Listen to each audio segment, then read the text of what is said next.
Você já teve a sensação de estar sempre chegando tarde? Como se a vida fosse uma festa, onde todo mundo já está dançando, rindo, vivendo, e você ficou preso no trânsito interno dos próprios pensamentos. Essa sensação costuma vir silenciosa, sem alarde. Pode aparecer enquanto você navega pelas redes sociais, observa alguém atravessar a rua com confiança, ou num daqueles domingos lentos, em que o tempo parece pesar nos ombros. A comparação nesses momentos não bate à porta, ela entra, e de repente, você não sabe mais se está vivendo, ou apenas tentando acompanhar. Mas deixa eu te dizer uma coisa que talvez te alivie. Se comparar com os outros, não é uma falha sua. É uma função natural da mente humana. Segundo o psicólogo Leon Festinger, somos programados para a comparação social. Lá nos primórdios, isso ajudava a entender onde estávamos no grupo, se seríamos aceitos, se correríamos riscos, se precisávamos mudar. A comparação nasceu como bússola, mas hoje virou corrente. E talvez você não perceba o quanto ela está te custando, porque esse preço não aparece no extrato. Ele aparece nas sutilezas, no modo como você hesita ao falar de si, na maneira como se veste tentando parecer algo, no silêncio que engole suas conquistas, porque acha que elas ainda não são o bastante. A comparação, quando desregulada, não apenas nos confunde, ela nos apaga. E o mais cruel é que ela não precisa ser gritada. Às vezes ela mora no olhar que você lança para a mesa ao lado no café, no scroll automático do Instagram, na resposta curta que você dá quando alguém elogia algo que você mesmo não valoriza. Porque a comparação também cansa. Cansa tentar parecer mais, cansa disfarçar o que sente, cansa correr atrás de um modelo de vida que não foi feito para você. E isso te esgota, sem nem perceber.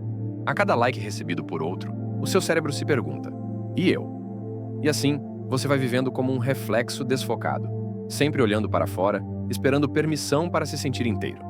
Mas o que você vê é apenas uma fração do todo. Você vê o riso, mas não ouve os silêncios. Vê a conquista, mas não sente os medos que vieram antes. Vê o brilho, mas não conhece o escuro que o gerou. A psicologia chama isso de efeito halo. É quando um traço positivo em alguém, beleza, sucesso, simpatia, faz você acreditar que o todo dessa pessoa também é positivo. Mas é uma ilusão. Ela sorri? Deve ser feliz. Ele tem dinheiro? Deve estar em paz. Eles postam fotos de casal? Devem viver um amor pleno. Você transforma um detalhe em totalidade. E nisso, esquece da sua. Só que toda luz projeta sombra. E toda vitrine esconde bastidor. O filósofo Nietzsche escreveu que a maior prisão é aquela que criamos com os olhos dos outros.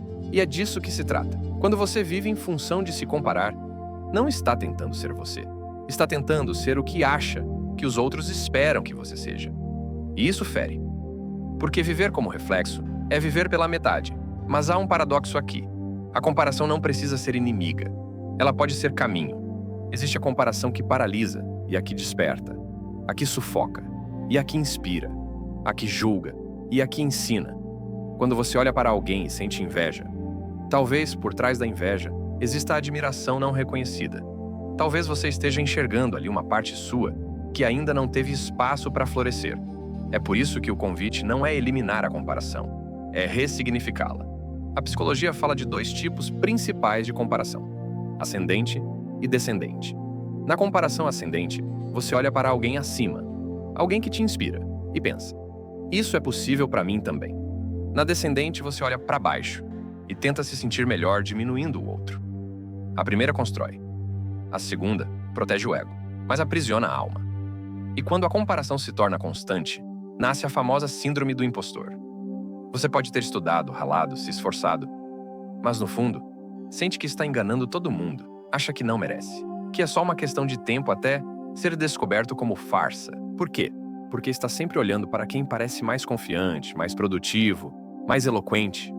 Mas o que você vê é só o palco, nunca o camarim.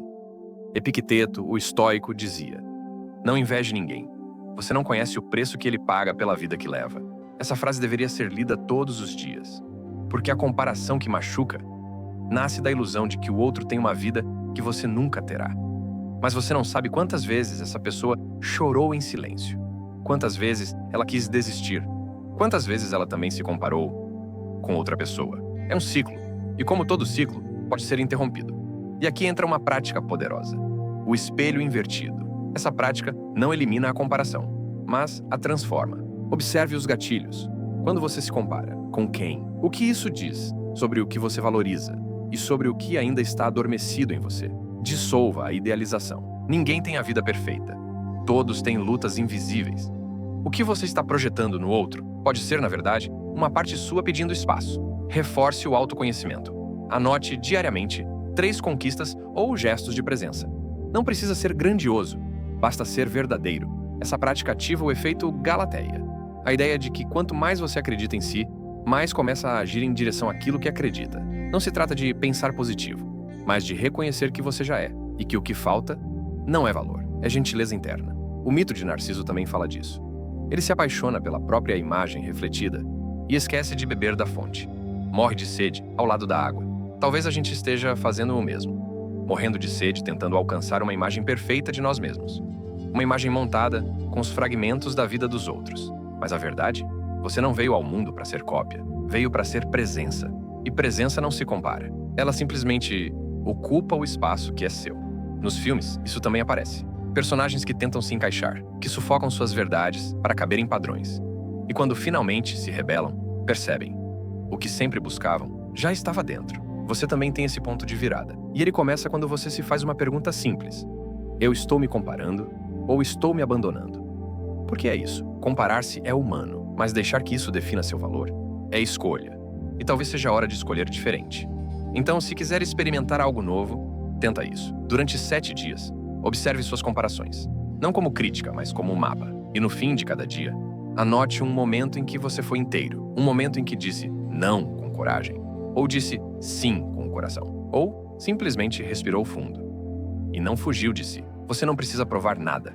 Nem correr, nem vencer, nem superar. Só precisa se lembrar, com gentileza, que sua medida não vem de fora. Ela nasce de dentro. E talvez, só talvez, essa seja a liberdade que você sempre buscou.